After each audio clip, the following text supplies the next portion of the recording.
الحمد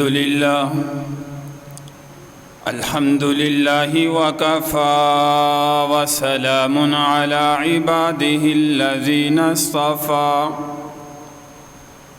أما بعد فأعوذ بالله السميع العليم من الشيطان الرجيم بسم الله وباسم عرش كتاب الله الرحمن الرحيم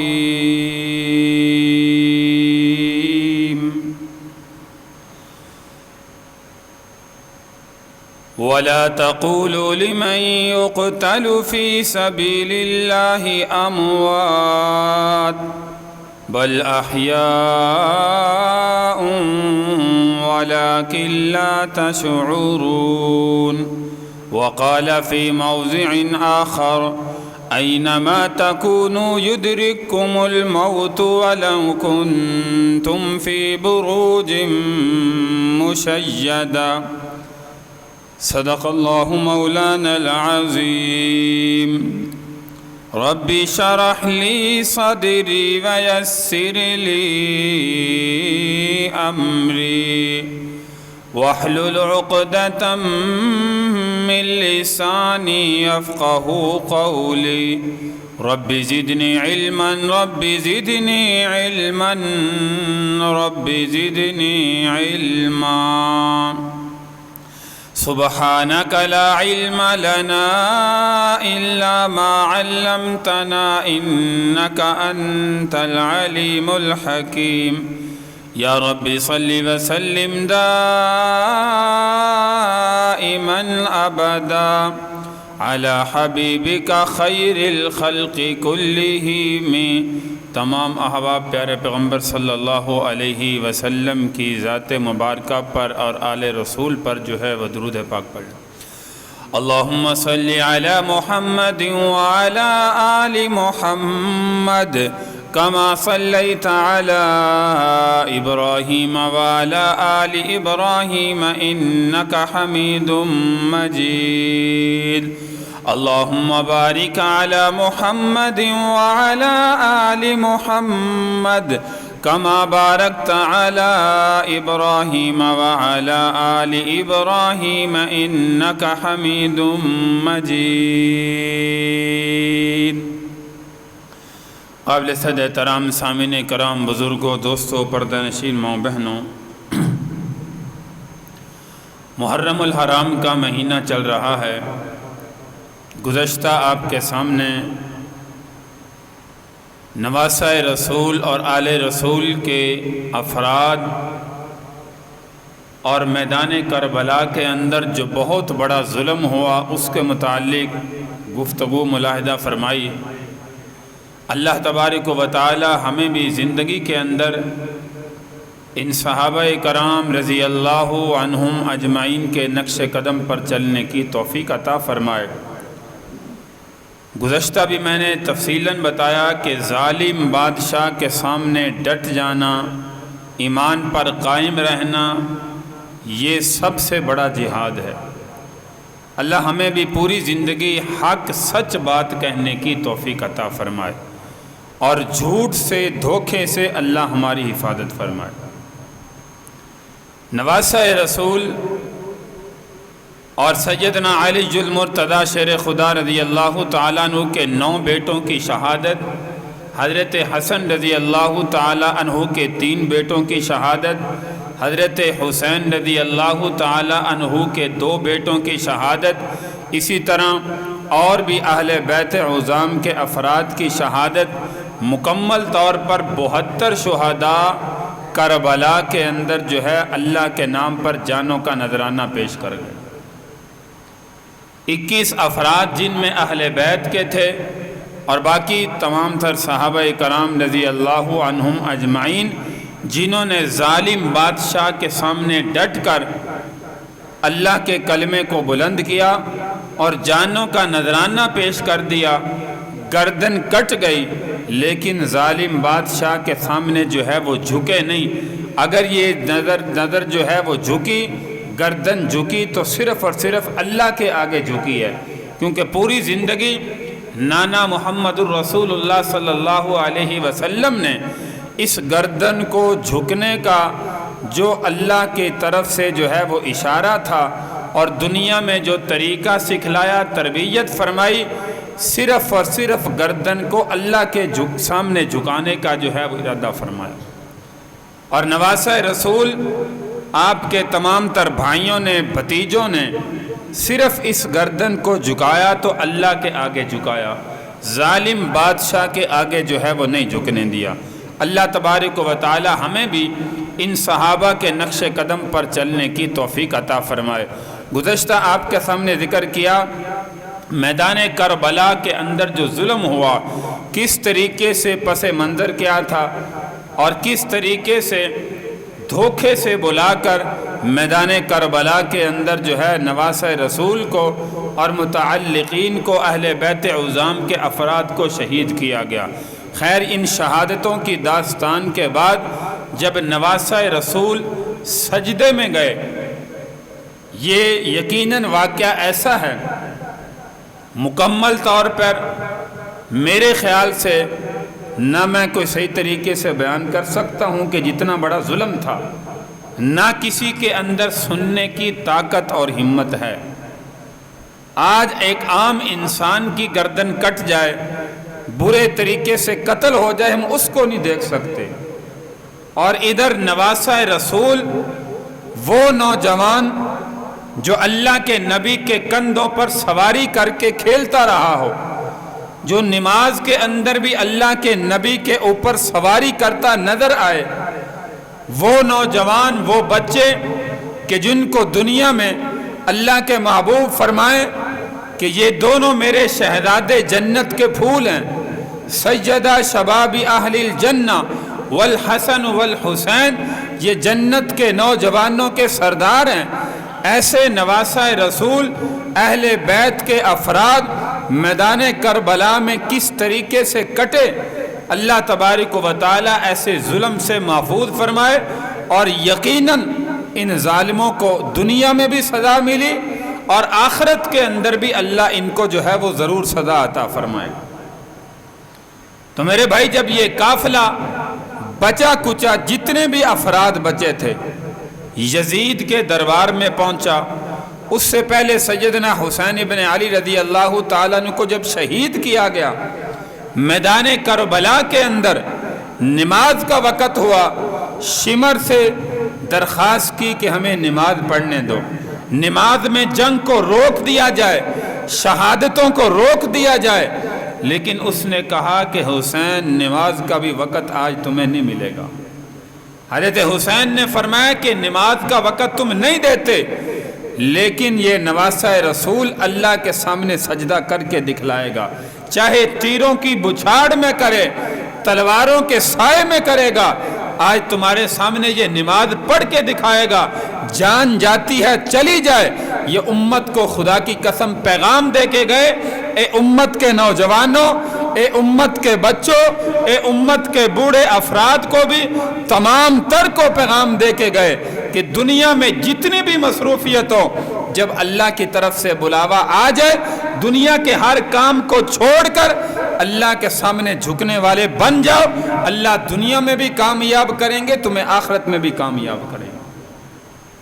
نواسہ رسول نے تکبیر تحریمہ نماز کے لیے نیت باندھی، اور جب سجدے میں گئے، ظالموں نے سر جسم سے علیحدہ کر دیا، نیزے پہ لٹکا دیا، فرمایا کہ آج بھی دیکھو جو نواسہ رسول کو اپنے سامنے جھکانا چاہتے تھے، یہ جھکا تو صرف سر اللہ کے سامنے جھکا، اور کٹا تو اللہ کے سامنے کٹا، اللہ کے سامنے عبادت میں سر کٹا، اور جب نیزے پہ بلند ظالموں نے کیا، اس وقت بھی اس سر نے پیغام دیا کہ جھکا ہے تو صرف اللہ کے آگے، لیکن اس وقت بھی حسین کا سر جو ہے وہ بلند ہے، آسمان کی طرف ہے، اور جو ہے یہ بلند ہمیشہ ہمیشہ انشاءاللہ قیامت تک جو ہے وہ رہے گا۔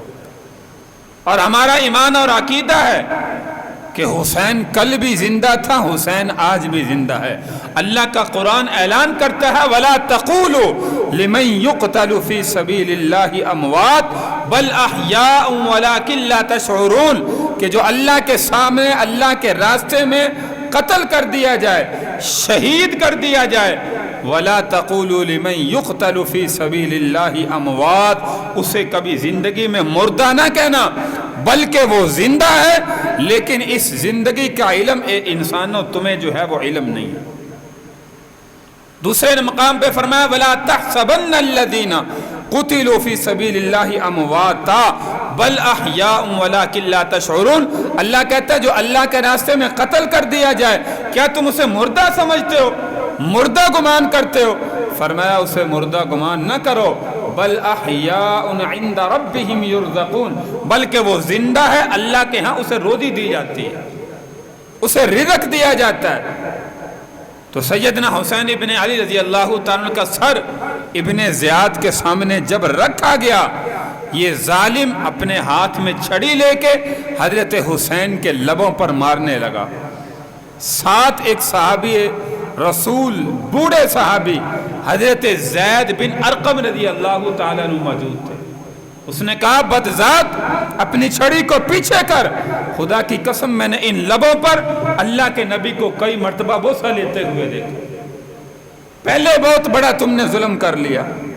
یہ وہی زید بن ارقم تھے کہ جب مکہ کے اندر کافروں نے دار الندوہ اپنے مشورے کی میٹنگ کی جگہ بنائی تو حضرت زید نے جو ہے وہ ایک ارقم کے نام سے یہاں پہ اللہ کے نبی کو جگہ عطا فرمائی۔ مکہ میں دار ارقم میں بیٹھ کر مسلمان اللہ کے نبی وہاں پر بیٹھ کر مشورہ کر رہے، یہ وہی صحابی رسول یہاں پہ موجود تھا۔ تو خیر یہاں سے پھر یہ قافلہ جب مختصر ذکر کرتا ہوں یزید کے دربار میں شام میں پہنچا۔ حضرت امیر معاویہ رضی اللہ تعالیٰ کی شام میں حکومت تھی۔ آپ جب دنیا سے رخصت ہوئے تو یہ تخت پر ظالم یزید بیٹھا ملک شام کے اندر۔ کوفہ سے جب یہ قافلہ یزید کے دربار میں پیش کیا گیا، حضرت زینب رضی اللہ تعالی عنہا جب یزید کی بیوی کے پاس یہ قافلہ عورتوں کا پہنچا، اس کے سامنے سارا قصہ جو ہے وہ بتایا گیا۔ وہ فرمایا کہ فوراً دوڑتی ہوئی یزید کے دربار میں پہنچی، سر پہ دوپٹہ لینا بھی بھول گئی اور کہنے لگی تو شام میں عیاشیاں کر رہا ہے، حکومت میں بیٹھا ہے، تیرے ہوتے کوفے میں اتنا بڑا ظلم ہو گیا کہ آل رسول کے افراد کو بڑی بے دردی کے ساتھ شہید کر دیا گیا۔ تو یزید کہنے لگا تو پریشان نہ، میں اس کا بدلہ لوں گا۔ اپنی بیوی کو واپس بھیج دیا، سپاہیوں سے کپڑا لیا، اس کے سر پر دیا اور کہا جا تو اطمینان سے بیٹھ، میں ضرور بدلہ لوں گا۔ لیکن جب یہ سارے ظالم ابن زیاد اس کا مقرر کردہ گورنر کوفے کے اندر، یہ اور شیمر سارے جب سامنے آئے، اس نے لان تان کر کے ان کو جو ہے وہ واپس بھیج دیا۔ کہا لانتی ہو، تم نے یہ کردار کرنا تھا، میں نے تمہیں کہا تھا حسین کو شہید نہ کرنا، اس کو پکڑ کے میرے سامنے پیش کر دینا، لیکن تم نے ان کو جو ہے وہ شہید کر دیا، قتل کر دیا۔ یہ میرے بھائیوں کوئی بدلہ نہیں ہوتا کہ صرف لان تان سے کام چل گیا۔ اگر بدلہ لیتا تو قصاص لیتا کہ تم نے حضرت حسین کو شہید کیا، آل رسول کو شہید کیا، لہذا تمہیں ابھی جو ہے وہ پھانسی پہ لٹکایا جائے گا، تمہاری گردن ابھی سر سے قلم کی جائے گی، یہ ہوتا ہے بدلہ۔ لیکن اس نے جو ہے وہ کوئی بدلہ نہیں لیا، لان تان کر کے ان کو جو ہے وہ واپس بھیج دی۔ خیر یہ اس کے بعد قافلہ مدینہ میں جتنے بھی افراد بچے تھے مدینہ میں پہنچے۔ ظالم ابن زیاد اور شمر، اس کے ساتھ اور بھی کچھ حواری تھے۔ یاد رکھیے کہ 6 سال کے بعد ان کا جو انجام ہوا، پھر لوگوں نے، کوفہ والوں نے جو ہے وہ اپنی آنکھوں سے دیکھا۔ یہ کیسے ہوا؟ یاد رکھیے کہ جب ابن زیاد نے یا یزید نے بیعت لینے کا پیغام تمام تر علاقوں کے اندر جو ہے وہ بھیجا، مدینہ میں بھی آیا تو حضرت حسین رضی اللہ تعالی عنہ نے فرمایا بیعت کرنے سے انکار کر دیا۔ اسی طرح اور بھی بہت سے افراد تھے جنہوں نے انکار کر دیا۔ ان میں ایک بندہ تھا مختار ثقفی، یہ کوفہ کا ہی رہنے والا تھا، اس نے بھی بیعت لینے سے جو ہے وہ انکار کر دیا۔ اس نے کہا کہ میں یزید کے ہاتھ پر بیعت نہیں کروں گا، جیسے حضرت حسین رضی اللہ تعالی عنہ نے انکار کیا۔ تو ابن زیاد جب گورنر کوفہ کا مقرر ہوا، اب کوفہ کے اندر جو ہے یہ اس کی جان پہچان بھی مختار ثقفی کی بہت زیادہ تھی۔ اب ابن زیاد نے مختار ثقفی کو قید کے اندر ڈال دیا، جیل کے اندر بند کر دیا کہ تو وقت کے حکمران کی مخالفت کر رہا ہے، لہذا تجھے قید کے اندر جو ہے وہ ڈالا جاتا ہے۔ اب قید میں ڈال دیا گیا۔ سن 61 ہجری میں چند دنوں کے بعد 10 محرم الحرام کو میدان کربلا میں یہ واقعہ پیش آیا۔ نواسہ رسول آل رسول کے افراد 72 شہداء میدان کربلا میں شہید ہو گئے۔ اس کو جیل کے اندر خبر ملی کہ آج میدان کربلا میں اتنا بڑا ظلم ابن زیاد نے کیا ہے۔ شمر نے ساتھ مل کر ان ظالموں نے نواسہ رسول اور تمام تر شہداء کو شہید کر دیا۔ اب اس نے جو ہے وہ دل میں ارادہ کیا کہ میں انشاءاللہ زندہ رہا آل رسول کے قتل کا، شہداء کا بدلہ زندگی میں ابن زیاد سے ضرور لوں گا۔ 1 سال کے بعد اس کو رہائی ملی۔ رہا کرنے کے بعد ابن زیاد نے اس شرط پر رہا کیا کہ تو چونکہ کوفہ کا رہنے والا ہے اس لیے میں تجھے رہا کر رہا ہوں، لیکن اس شرط پہ کہ آج کے بعد تو مجھے کوفہ کے اندر نظر نہ آئے۔ اب یہ مختار ثقفی کوفہ کو چھوڑ کر طائف میں چلا گیا۔ وہاں پہ اب جا کے جو ہے وہ کچھ ساتھیوں سے ملا۔ ابراہیم ایک بندہ جو تھا جس کے والد کا نام اشہر تھا، اور اشہر جو ہے یہ خلیفہ چہارم سیدنا علی المرتضیٰ شیر خدا رضی اللہ تعالی عنہ کا بڑا سگا دوست تھا۔ یہ اشہر کا بیٹا ابراہیم تھا۔ اس سے جا کے مختار ثقفی جو ہے وہ ملا، اور ان دونوں نے ارادہ کیا کہ ہم اپنی جماعت کو مضبوط بنائیں۔ جو کبائر صحابہ اس وقت موجود ہیں یا جو اہل بیت سے محبت کرنے والے ہیں، ہم ایک جماعت تیار کریں گے اور انشاءاللہ ہم یہ جماعت مل کر آل رسول کے شہداء کا بدلہ ابن زیاد سے ایک دن ضرور لیں۔ اب 61 ہجری میں یہ واقعہ ہوتا ہے، سال کے بعد یہ رہا ہوتا ہے۔ 5 سال اس نے اپنی فوج تیار کی۔ فوج تیار کرنے کے بعد انہوں نے جو ہے وہ کوفہ پر آ کر جو ہے وہ حملہ کیا۔ اس وقت یزید جو ہے وہ دنیا سے جا چکا تھا اور اس کی بڑی عبرتناک موت ہوئی۔ علماء مختلف انداز سے بتاتے ہیں، کوئی کہتے ہیں کہ اس کو ایک ایسی بیماری لاحق ہوئی کہ جسم جو ہے وہ اس کا گل سڑ کر جو ہے یہ دنیا سے رخصت ہوا۔ کئی کس طرح واقعہ بیان کرتے ہیں، تو بڑی عبرتناک جو ہے وہ اس کی موت ہوئی۔ یزید دنیا سے رخصت ہو چکا تھا۔ ابن زیاد کوفے کا گورنر تھا۔ ابن زیاد پر اس نے جو ہے وہ حملہ کیا اور کوفہ پر جو ہے وہ حملہ کر کے یہ وہاں کا حاکم مقرر ہوا۔ 61 ہجری میں یہ واقعہ ہوتا ہے۔ 67 ہجری میں مختار ثقفی کوفہ کا گورنر مقرر ہوتا ہے۔ اس کے بعد اس نے جو ہے وہ ارادہ کیا کہ اب چونکہ میں کوفہ کا گورنر مقرر ہو چکا ہوں، میری یہاں پہ حکومت ہے، لہذا ایک ایک بندے کو چن چن کے جنہوں نے آل رسول کا خون بہایا ہے، اب جو ہے ان کا صفایا دنیا سے کرنے کا وقت آ گیا۔ سب سے پہلے اس نے بھیجا کہ شمر کو ڈھونڈ کر لاؤ۔ یہ وہی شمر جو آل رسول کا خون بہانے والا ابن زیاد نے جو 2000 فوج لے کر حضرت حسین رضی اللہ تعالی عنہ کے ساتھ مشورہ کرنے کے لیے بھیجا تھا، اور اس نے جو ہے وہ بات نہ مانی اور قتل و غارت جو ہے وہ شروع کر دی۔ شمر کو ڈھونڈنے کے لیے گئے تو اس کو پتہ چل گیا کہ فوج مجھے ڈھونڈ رہی ہے، تو اس نے جو ہے وہ مدینہ کا رخ کر لیا۔ مدینہ میں کہتے ہیں کہ زین العابدین رضی اللہ تعالی عنہ یعنی حضرت حسن رضی اللہ تعالیٰ عنہ کے میں نے میدان کربلا میں کہا کہ 3 بیٹے شہید ہوئے، حضرت حسین کے 2 بیٹے شہید ہوئے، علی اکبر، علی اصغر، علی الاوسط جو خیمے کے اندر اپنی پھوپھو جان کے ساتھ موجود تھے، آشوب چشم کی بیماری تھی، یہ اس وقت میدان کربلا میں جو ہے وہ بچ گئے تھے، غازی کہلائے، جن کو زین العابدین بھی کہا جاتا ہے۔ یہ 6-7 سال کے بعد جو ہے وہ مدینہ کے اندر جو ہے وہ کچھ نوجوانی کی حالت میں تھے، تو یہ شمر ان کے پاس پہنچا پناہ لینے کے لیے کہ مجھے پناہ دے دو۔ اور فوراً جا کر پانی طلب کیا۔ امام زین العابدین نے جو ہے وہ ان کو پانی پلایا۔ جب پانی پی لیا تو کہنے لگا کہ مجھے کچھ جانے پہچانے لگتے ہو۔ امام زین العابدین سے مخاطب ہو کے کہنے لگا، کہا تم مجھے جانتے ہو؟ امام زین العابدین نے فرمایا تجھے کون نہیں جانتا، تو بڑا ظالم ہے، بدبخت ہے، تو نے میرا خاندان اجاڑ دیا تھا، تیرا نام شمر ذی الجوشن ہے۔ کہا جب جانتے تھے میں نے پانی مانگا، پانی کیوں دیا؟ تو امام زین العابدین نے فرمایا کہ ہماری تربیت جو ہے وہ ایسی نہیں ہوئی کہ کسی پر ظلم کر کے اس کو پیاسا رکھ کے اس کو شہید کر دیا جائے، جو تم نے کربلا کے اندر کیا۔ ہمارے نانا جان اور ہمارے بابا جان نے ہماری تربیت ایسی نہیں کی کہ کسی کو پانی نہ دو، تو مسافر تھا اور پانی طلب کیا، ہم نے تجھے جو ہے وہ پانی پلا دیا۔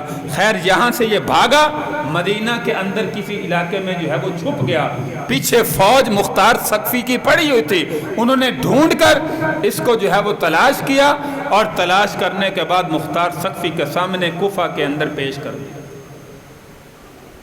یہاں پہ جو ہے مختار ثقفی نے جو ہے وہ اس کا سر قلم کروا دیا، اور سر قلم کرانے کے بعد فرمایا کہ اب باری ہے ابن زیاد کی، جو کوفہ کا گورنر تھا، اس کو ڈھونڈا جائے کہ وہ کہاں ہے۔ اب ابن زیاد کے پیچھے جو ہے وہ فوج لگی، اس کو ڈھونڈ کر سامنے جو ہے وہ پیش کیا گیا۔ تو ابن زیاد جب اس کو ظالم کو جو ہے وہ مختار ثقفی کے سامنے جو ہے وہ لایا گیا، یہ بھی واقعہ 10 محرم کا 6 سال کے بعد سن 67 ہجری میں، فرمایا 61 ہجری میں میدان کربلا ہوا، 67 ہجری میں فوج ڈھونڈنے لگی، چونکہ یہ ابھی گورنر تھا جب مختار ثقفی نے حملہ کیا، تو جو اس کی فوج تھی ان کے ساتھ ملی ہوئی تھی۔ اب اس نے آسانی کے ساتھ جو ہے وہ اپنے آپ کو سرنڈر نہیں کیا، اس نے کہا کہ میں مقابلہ کروں گا۔ وہی میدان کربلا کے اندر دریائے فرات کے کنارے پر مختار ثقفی نے اپنے دوست ابراہیم کو بھیجا کہ جاؤ مقابلہ ہوتا ہے، جو بھی ہوتا ہے، فرمایا اس کو جو ہے فوراً میرے پاس جو ہے وہ پکڑ کے لاؤ، بلکہ ہو سکے تو اس کا سر لے کے آؤ، میرے سامنے اس کو پیش نہ کرنا۔ اب ابراہیم اپنی فوج لے کر میدان کربلا میں اترا۔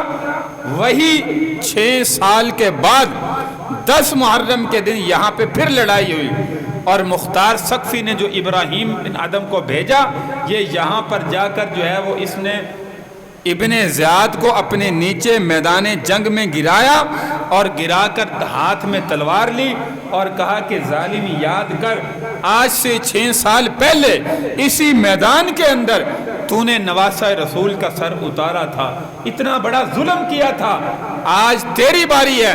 وَتِلْكَ الْأَيَّامُ نُدَاوِلُهَا بَيْنَ النَّاسِ، تو کہتا تھا کہ مجھے کوئی پکڑ نہیں سکتا، میرا کوئی کچھ نہیں بگاڑ سکتا، آج 6 سال کے بعد تیرا سر جو ہے یہاں پہ اترنے لگا۔ ابن زیاد کا اس ابراہیم نے سر اتارا، اور اتار کر تشت میں رکھ کر اسی جگہ پہ جہاں پہ حضرت حسین رضی اللہ تعالی عنہ کا سر رکھا گیا، مختار ثقفی کے سامنے اس کا سر پیش کیا تھا۔ اور وہی صحابی رسول حضرت زید بن ارقم رضی اللہ تعالیٰ عنہ پھر بھی یہاں پہ موجود ہیں، کہنے لگے ظالم تو نے بہت بڑا ظلم کیا، آج 6 سال کے بعد تیرا سر بھی اسی جگہ پہ آ گیا جس جگہ پہ تو نے حضرت حسین کا سر رکھوایا تھا، آج اس بدلے کو اللہ نے پورا کر دیا۔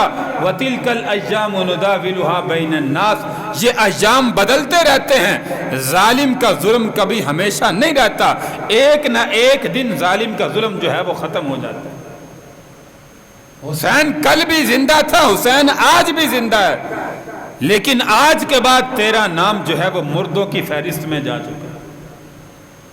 اس کے بعد مختار ثقفی نے کہا اب جو ہے وہ ابن سعد کا پتہ کیا جائے۔ ابن سعد یاد رکھے کہتے ہیں کہ یہ صحابہ کی اولاد میں تھا، لیکن آپ کے سامنے جو ہے وہ ذکر کیا حضرت امیر معاویہ رضی اللہ تعالیٰ عنہ بڑی عادلانہ حکومت کرنے والے تھے، اس کا بیٹا یزید تخت پہ بیٹھا تو دیکھو کتنا بڑا ظالم نکلا۔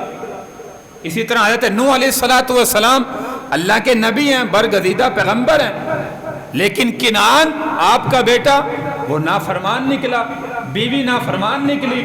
فرعون دیکھیے کتنا بڑا ظالم بادشاہ، بیوی فرما بردار نکلی. یہ اللہ کی طرف سے انتخاب ہے. اللہ جس کے مقدر میں ہدایت لکھنا چاہے اس کے مقدر میں ہدایت جو ہے وہ لکھ دیتا ہے. تو یہ کہتے ہیں کہ حضرت سعد بن وقاص رضی اللہ تعالیٰ عنہ کا بیٹا تھا ابن سعد. یہ بھی کربلا میں ظالموں کے ساتھ شامل تھا. تو ابن سعد کا پتہ کرایا گیا، یہ گھر کے اندر موجود تھا. اور اس کا بیٹا تھا ایک حفص. مختار ثقفی کی فوج اس کے گھر میں پہنچی کہ مختار ثقفی ہمارے بادشاہ نے کہا کہ اس کا سر میرے سامنے پیش کیا جائے، زندہ لے کر نہیں آنا. اب چونکہ یہ بھی کوفے کا رہنے والا تھا، مختار ثقفی بھی کوفے کا رہنے والا تھا، یہ دونوں کوفہ کے رہنے والے تھے. تو اب آپس میں بڑی گہری دوستی بھی تھی. ابن سعد نے جب سنا کہ باہر مختار ثقفی کی فوج آئی ہے، بیٹے حفص نے پیغام دیا، تو بیٹا کہنے لگا فوج کو کہ میرا باپ تو بڑا نیک بن گیا ہے، وہ تو جو ظلم ہوا تھا اس نے توبہ کر لی ہے، اب گھر میں بیٹھ کر توبہ کرتا ہے، اللہ کی عبادت کرتا ہے. تو فوج نے کہا کہ عبادت کرتا ہے، جو بھی کرتا ہے، جتنا بڑا اس نے ظلم کیا تھا، مختار ثقفی نے ہمیں آرڈر کیا کہ اس کو میرے سامنے پیش نہیں کرنا، کیونکہ میرا اس سے بڑا گہرا تعلق ہے، ہمیں بھی پتہ ہے، صرف اس کا مجھے سر چاہیے. تو جب ابن سعد کو یہ بات حفص نے اب بیٹے نے بتلائی تو کہنے لگا کہ یہ ممکن ہی نہیں ہے کہ مختار ثقفی میرے قتل کا حکم دے دے، میرا سر کاٹنے کا حکم دے دے، میرا بڑا یار ہے، بڑا گہرا تعلق ہے. تو فوج نے کہا کہ جو بھی ہے ہمیں تو صرف یہ حکم ملا ہے، ہم نے حکم کی تکمیل کرنی ہے. ابن سعد کو باہر لائے، فوراً سر گردن سے علیحدہ کیا اور دشت میں رکھ کر مختار ثقفی کے سامنے پیش کر دیا. حفص کو پکڑ کر بیٹے کو فوج ساتھ لے گئی. کہنے لگا کہ جب باپ دنیا میں نہیں رہا تو زندگی کا مزہ نہیں رہا. مختار ثقفی نے کہا تو بھی چاہتا ہے تجھے قتل کر دیا جائے؟ کہا اس کی بھی گردن اڑا دو. بیٹے کی بھی گردن قلم کر دی گئی، باپ بیٹے دونوں کو قتل کر دیا. یہ دیکھیے مختار ثقفی نے ایک ایک بندے کو چن چن کر جو ہے وہ ان سے بدلہ لیا. اسی طرح پھر حکم دیا کہ خولی بن یزید، یہ یزید جو تخت پہ بیٹھا تھا یہ نہیں، یہ کوئی اور یزید تھا، خولی بن یزید، خولی اس کا نام تھا. فرمایا اس کو تلاش کر کے لایا جائے.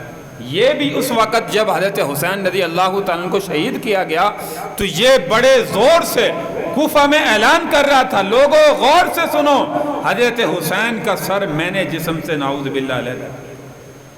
کہا اس کو ڈھونڈ کے لایا جائے. اب اس کے گھر میں پتہ کیا گیا جو اس کی بیوی تھی یہ اہل بیت کی بڑی معتقد تھی. اب یاد رکھیے کہ بندہ جب ظالم ہوتا ہے نا تو ظالم سے گھر والے بھی تنگ آ جاتے ہیں کہ کب ہماری اس سے جان چھوٹے اور ہمیں بھی جو ہے وہ سوکھ کا سانس آئے. تو بیوی نے پیغام بھجوایا کہ یہ 5-6 سال کا عرصہ یہ کوفہ سے باہر رہا.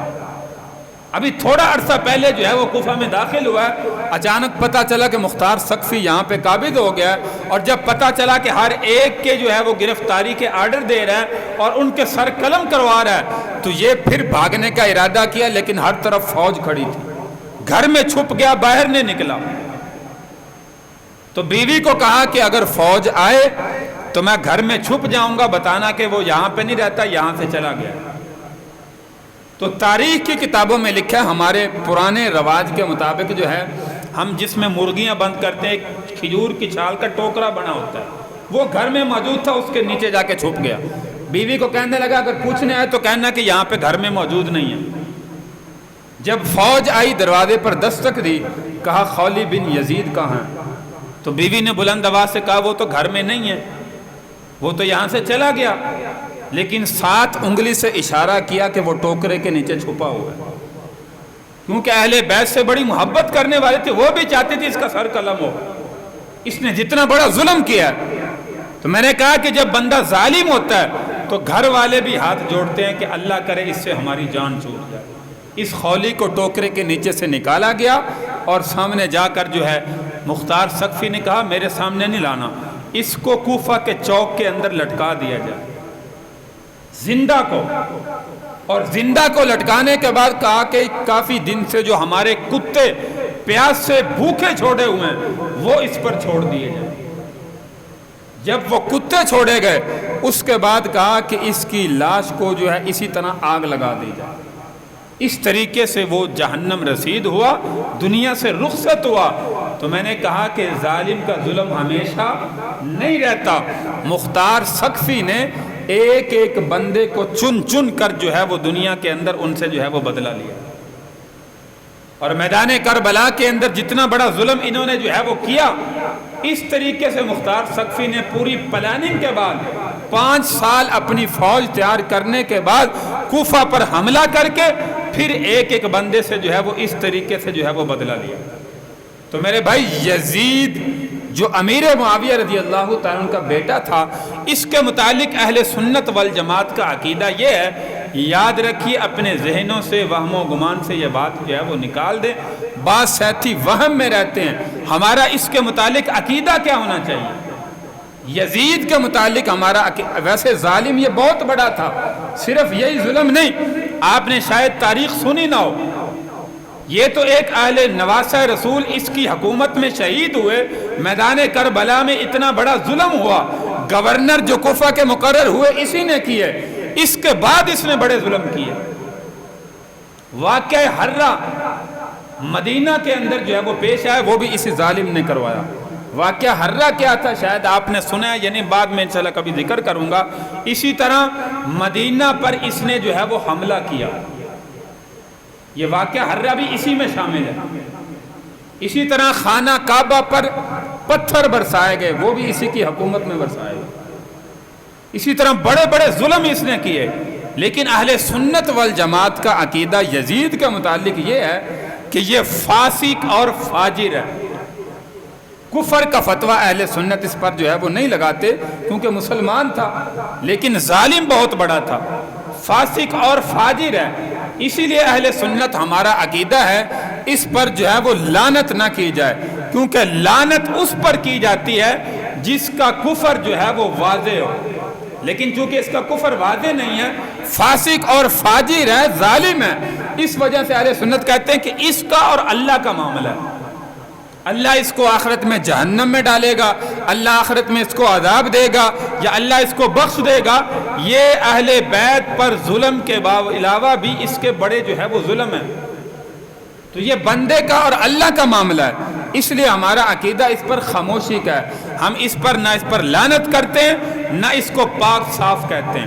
ہمارا عقیدہ ہے کہ یہ فاسق اور فاجر ہے, گنہگار ہے, فاسق ہے اور بہت بڑا ظالم ہے. اس ظلم کی وجہ سے جو ہے ہم یزید کے ساتھی نہیں ہیں, یزید کا ساتھ دینے والے نہیں ہیں. الحمدللہ ہمارا عقیدہ ہم بھی اس وقت بھی حسینی تھے, آج بھی حسینی ہیں. ہم اتنے بڑے ظلم کو برداشت نہیں کر سکتے. عام انسان پر ظلم ہو وہ برداشت نہیں ہے, یہ تو اہل بیت کے افراد پر اتنا بڑا ظلم میدان کربلا میں ہوا. اسی طرح دیکھیے کہ یزید جب یہ دنیا سے گیا, یزید کے بعد جب اس کا بیٹا تخت پہ بیٹھا, صرف 40 دن حکومت کی. 40 دن, نوجوان ہے, تھوڑی سی عمر ہے, 20 سال کی عمر ہے. 40 دن حکومت کرنے کے بعد کہا, بنو امیہ کو اکٹھا کیا اور کہا کہ یہ تمہارا تخت, جس تخت کے نیچے نواسہ رسول اہل بیت کا خون ہے, میں اس تخت پر بیٹھنا جو ہے وہ گوارا نہیں کر سکتا. یہ تمہاری حکومت ہے, یہ تمہارا تخت ہے, جس کے چاہے سپرد کرو. آج میں یہاں سے جو ہے وہ جا رہا ہوں, آج کے بعد میں دوبارہ یہاں پہ ملک شام کے اندر کبھی نہیں ہوں. جس تخت کے نیچے نواسہ رسول کا خون ہو, میں اس تخت پر کبھی جو ہے وہ نہیں بیٹھ سکتا, وہاں پہ بیٹھ کے حکومت نہیں کر سکتا. لہذا دیکھیے باپ نے کیسی حکومت کی, بیٹا جو ہے وہ تخت چھوڑ کر جو ہے وہ دنیا سے یہاں سے چلا گیا. تو میرے بھائی ظالم کا ظلم جو ہے وہ کبھی ہمیشہ نہیں رہتا. اس نے ظلم کیا, دنیا کے اندر بھی عبرت ناک سزا ملی. تمام تر ظالموں کو چن چن کر جو ہے وہ قتل کیا گیا, دنیا میں عبرت ناک موت دی گئی. آخرت میں کیا بنے گا یہ اللہ کا معاملہ ہے. تو میرے بھائی اس لیے دنیا کے اندر کبھی کسی ظالم کا ساتھ نہ دیں, ہمیشہ مظلوم کے ساتھی بنے, کیونکہ جو ظالم کا ساتھ دیتا ہے وہ بھی ظالم شمار ہوتا ہے. ہم کسی کی تائید کریں گے، کسی نے کسی پر ظلم کیا، کسی کی زمین غصب کی، کسی کا پیسہ غصب کیا، کسی پر کوئی بھی ظلم کیا، ہم اگر اس میں کسی طرح بھی ملوث ہیں تو یاد رکھیے ہم بھی پورے ظالم کے ساتھی ہیں۔ اس لیے ظالم کا ساتھ دینے سے اپنے آپ کو بچائیں۔ کوئی بھی معاملہ ہے، کسی قسم کا بھی ہے، پہلے چھان بین کریں، زیادتی کس کی ہے، ظلم کس کا ہے، ظالم کون ہے۔ جو ظالم ہے اس کا ساتھ کبھی نہ دیں، اپنی آخرت کو خراب نہ کریں۔ اگر ظالم کا ساتھ دیں گے یاد رکھیے ہم برابر کے شریک ہوں گے۔ جیسے پیارے پیغمبر صلی اللہ علیہ وسلم نے فرمایا، جب ایک میدان جہاد میں مجاہد ایک تیر چلاتا ہے یا تلوار چلاتا ہے، فرمایا اس ایک تیر کی وجہ سے 3 بندوں کی بخشش ہوتی ہے۔ صحابہ نے پوچھا یا رسول اللہ وہ کیسے؟ تیر تو مجاہد چلا رہا ہے، تلوار تو مجاہد چلا رہا ہے، 3 بندوں کی بخشش کیسے؟ تو پیارے پیغمبر صلی اللہ علیہ وسلم نے فرمایا کہ ایک اس تیر کو بنانے والا، دوسرا اس تیر کو خرید کے دینے والا، اور تیسرا مجاہد جو تیر کو یا تلوار کو چلا رہا ہے۔ تو ایسے میرے بھائی ظالم کا ساتھ دیں گے، اس میں ہماری جو بھی معاونت ہوگی کسی حصے میں بھی ہو تو یاد رکھیے کہ ہم ظالم کے پورے ساتھی شمار ہوں گے۔ اور جب ظالم کے ساتھی بن گئے تو آخرت کے اندر جو ہے وہ ہم برابر کے شریک ہوں گے۔ تو اس لیے میرے بھائی ظلم کا ساتھ دینے سے اپنے آپ کو بچائیں، جھوٹ کے ساتھی نہ بنیں، ہمیشہ سچ کے ساتھی بنیں، مظلوم کے ساتھی بنیں۔ میدان کربلا میں دیکھیے نواسہ رسول صحابہ کرام رضی اللہ عنہم اجمعین اہل بیت عظام مظلوم بنے، آج بھی دنیا میں زندہ اور جاوید ہیں۔ ہر مسلمان کی زبان پر ترانے ہیں، ہر مسلمان کی زبان پر نام ہے۔ ہم اپنے بچوں کا نام رکھنا فخر کرتے ہیں، فخر محسوس کرتے ہیں۔ ہم اپنے بیٹے کا نام حسین رکھیں گے، اپنے بیٹے کا نام زین العابدین رکھیں گے، اپنے بیٹے کا نام حسن رکھیں گے۔ ہر بندہ ان کے نام کو فخر سے رکھتا ہے کیونکہ یہ مظلوم تھے۔ لیکن ظالم کا نام آج تک آپ نے نہیں دیکھا ہوگا کسی نے خوشی سے اپنے بیٹے کا نام یزید رکھا ہو، کسی نے خوشی سے اپنے بیٹے کا نام شمر رکھا ہو، کسی نے ابن زیاد رکھا ہو، کسی نے خولی بن یزید رکھا ہو۔ کوئی نام ایسا ظالموں کا آج مسلمان بندہ بھی اپنے اولاد کا نام رکھنا جو ہے وہ نہیں چاہتا، کیونکہ یہ ظالم اسی وقت مر چکے تھے جب انہوں نے مظلوموں پر ظلم کیا تھا، اور ہمیشہ ختم ہو چکے تھے، چاہے دنیا میں عارضی طور پر زندہ رہے۔ لیکن جو مظلوم تھے اللہ کے نام پر جانوں کا نذرانہ پیش کر گئے، وہ آج بھی زندہ ہیں، اس وقت بھی زندہ گئے، قیامت تک زندہ رہیں گے انشاءاللہ، اور ہمارے دلوں میں زندہ ہیں۔ اس لیے آج ہم بھی چاہتے ہیں کہ ہم اپنے ان صحابہ کی، ان مظلوموں کی سنتوں کو اپنی زندگی میں اپنانے کی کوشش کرنے والے بن جائیں۔ جیسے میں نے شروع میں کہا کہ حضرت حسین ابن علی رضی اللہ تعالی عنہ کا سر سجدے میں کٹا، اللہ کی عبادت میں کٹا۔ ظالموں نے کہا نماز کا وقت نہیں دیں گے، نواسہ رسول نے کہا تم نہیں دیتے تو یہ نواسہ رسول پھر بھی اللہ کے سامنے سجدہ کرے گا چاہے سر کٹ جائے۔ جیسے سجدے میں گئے ظالموں نے سر جسم سے علیحدہ کر دیا۔ میرے بھائی یہ پوری امت کو پیغام ہے کہ دنیا کے مسلمانوں، یہ دنیا کی زندگی عارضی ہے، چند دن کی زندگی ہے۔ اس زندگی میں جب بھی اللہ کے گھر سے بلاوا آئے، دنیا کا ہر کام چھوڑ کر اللہ کے سامنے سجدہ کرنے والے بنے۔ اس سے بڑھ کے دنیا کے کام کی حیثیت نہیں ہے، خدا کی قسم۔ ہم سمجھتے ہیں یہ کام چھوڑ کے گئے ہمارا نقصان ہو جائے گا، ہمارا فلاں کام رہ جائے گا، نماز تو پھر بھی پڑھ لیں گے۔ یہاں پہ نواسہ رسول نماز پھر بھی پڑھ سکتے تھے کہ بعد میں پڑھ لیں گے، قضا کر دیں، لیکن جان چلی گئی، وقت پر نماز جو ہے وہ نہیں چھوڑی۔ اس لیے میرے بھائیوں، دنیا کے اندر یہ چند دن کی زندگی ہے، کس انسان کی کہاں پہ کیسے موت آ جائے یہ کسی کو نہیں پتا۔ ہم یہاں اللہ کے گھر میں بیٹھے ہیں، یہاں سے اٹھ سکیں گے یا نہیں یہ ہمیں نہیں علم، اللہ کی ذات جانتی ہے۔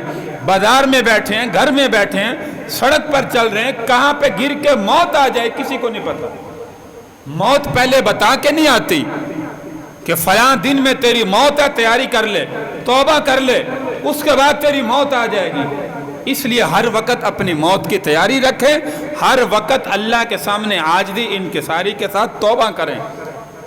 اللہ تبارک و تعالیٰ سے دعا ہے اللہ ہمیں دنیا میں عقل سلیم عطا فرمائے، اور اللہ تبارک و تعالیٰ صحابہ کرام رضی اللہ عنہم اجمعین کے نقش قدم پر چلنے کی توفیق عطا فرمائے۔